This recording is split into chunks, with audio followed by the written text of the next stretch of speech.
Reka mbonereho nguhe ikaze wowe wakoze subscribe ku Ibendera TV niba utarayikora ngusaba ngo kanda subscribe kande like mu biganiro byacu ndetse unakoreshe yawe sharing ubisangize inshuti n'abavandimwe. Reka rero mubwire ko hari amwe mu makuru tugiye kugarukaho by'umwihariko amakuru aba ari gucaracara hano mu burasirazuba bwa Kongo ndetse no mu karere. Hari amakuru avuga ko Kongo rero yafunze ikirere cyayo ku ndege zirimo iza Rwanda Air kuko zitagomba kongera gutambuka zinyura ku kirere cya Kongo. Ibyo byose rero nta bindi ni ukuba n'ubundi bagishinja u Rwanda gufasha M23. Ikindi kandi nanone FARDC n'ingabo z'u Burundi mu myiteguro yo kugaba ibitero karahabutaka kuri M23. Ibyo rero ni imyiteguro irimo irabaho, ayo ni amakuru turi bugarukeho. None rero hakaba hari amakuru ari kuvuga yuko abahagarariye Kiliziya na Anglikani muri Kongo bahuye n'umutwe wa M23. Ayo niyo makuru tugiye kuganiraho muri rusange. Reka rero nizere ko utagiye kujya kure, nyuma y'akanya gatoya mitenza aya makuru tuyarambura.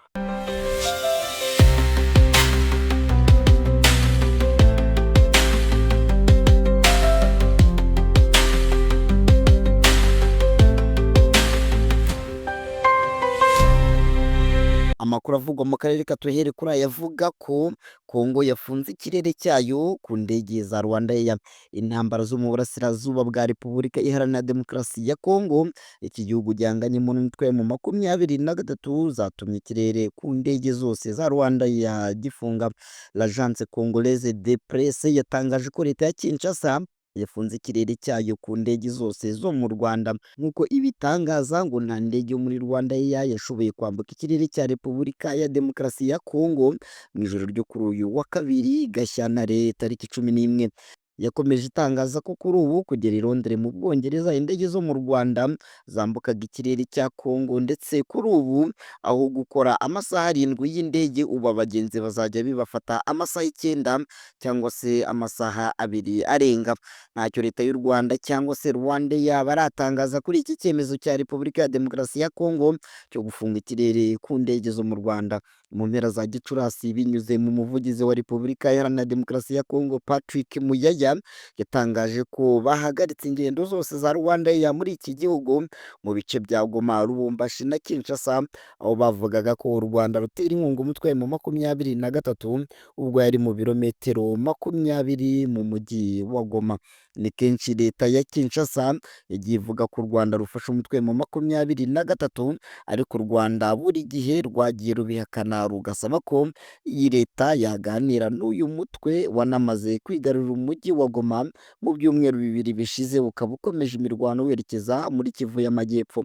M23 imaze imyaka 3 isubukuye imirwano, ivuga ko leta ya Kinshasa yirengagije nkana amasezerano ya tariki 23 Werurwe 2009 harimo gucyura impunzi no kurandura FDLR nk'umuti w'ibibazo byose by'umutekano muke wo mu burasirazuba bwa Kongo. Mu gihe kandi tukiri aya makuru afite aho ahuriye n'umutekano mu burasirazuba bwa Kongo, reka tujye kuri iyi nkuru ivuga ko abahagarariye Kiliziya na Anglikani muri Kongo bahuye na M23. Abahagarariye Kiliziya Gatolika n'itorero Anglikani muri Kongo bahuriye mu mujyi wa Goma n'umutwe witwaje intwaro wa M23.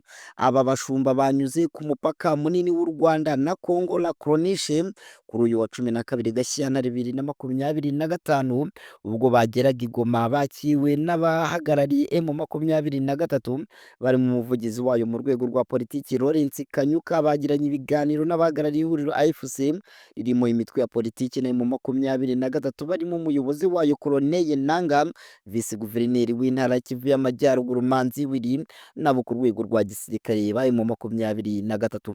Inama y'abepiskopi Gatolika muri iki gihugu Cenko ni Anglikani ICC ziherutse gutangiza gahunda yo kuganira n'abanyekongo batandukanye hagamijwe gushakira uburasirazuba bwa Kongo amahoro. Ariyekisikopi Gatolika wa Kinshasa Karidinali Frodolin Ambongo tariki ya 9 Gashyantare 2025 yatangaje ko Kiliziya na Anglikani byiteguye kuganira na M23 kuko icy'ingenzi ari amahoro. Gahunda ya Cenko na ICC yamaganiwe n'ishyaka UDPS riri ku butegetsi bwa Kongo rigaragaza ko Kiliziya na Anglikani bidakwiye gukora igikorwa cya politiki bitabiherewe uburenganzira na Perezida Felix Tshisekedi. Ishyaka riragira riti UDPS Tshisekedi ributsa ko amadini adafite umuhamagaro wo kujya muri gahunda za politiki mu cyimbo cya leta, isaba abayobozi b'amadini akorera mu gihugu gushyigikira ubutumwa bw'amahoro no kwishyira hamwe kw'abenegihugu, ikiruta byose rero akubaha ubuyobozi bwa leta bwemewe n'amategeko.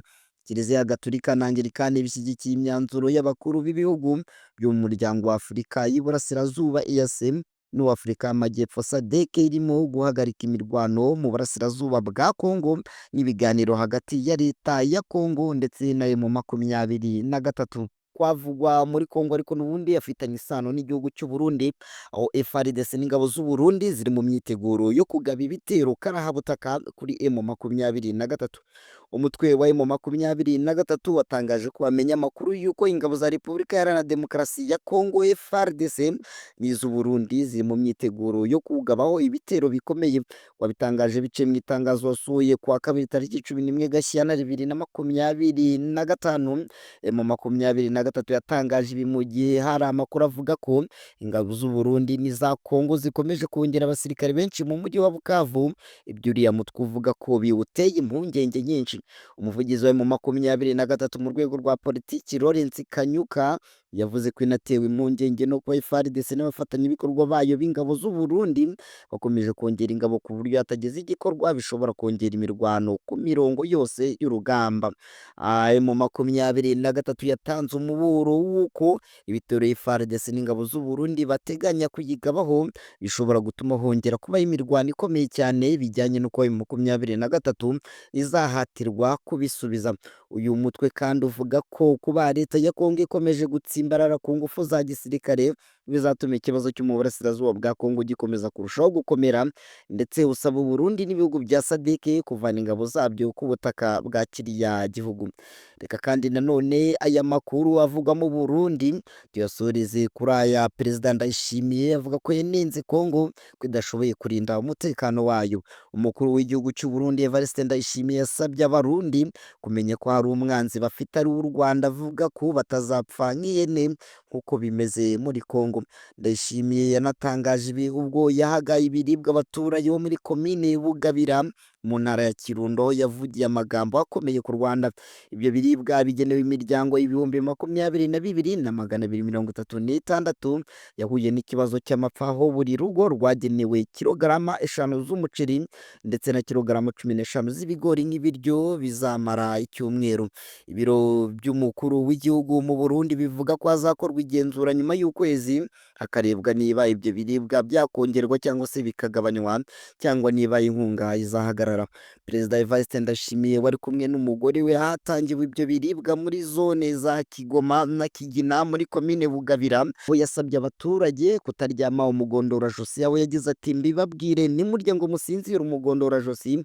Guverineri cyangwa se Mburamatari yabibabwiye ko umuturanyi mubi murabizi ko rero aduhigira hafi, ndetse namaze kumenyesha ko uzadukubita tuzamukubita, mube mwiteguye rero nimugire ubwoba, bariya turaziranye. Perezida Ndayishimiye yavugiye iri jambo hafi y'akarere ka Bugesera agira ati kuva ku butegetsi bwa cyami u Rwanda ntirwigeze rutunesha. Ati rero nibadushobora, ndetse mwese murabizi, ahubwo mujye mubibutsa izina ryo mu Kirundo aho ryaturutse. Perezida Evariste Ndayishimiye kandi aherutse kubwira abahagarariye ibihugu byabo i Bujumbura ko u Rwanda rushaka gutera u Burundi. Ibi abivuze rero mu gihe atagaragaye mu nama y'abakuru b'ibihugu bya Afurika y'Iburasirazuba nabo muri Afurika y'Amajyepfo yabereye muri Tanzania, igamije gushakisha amahoro mu burasirazuba bwa Kongo ndetse n'akarere muri rusange.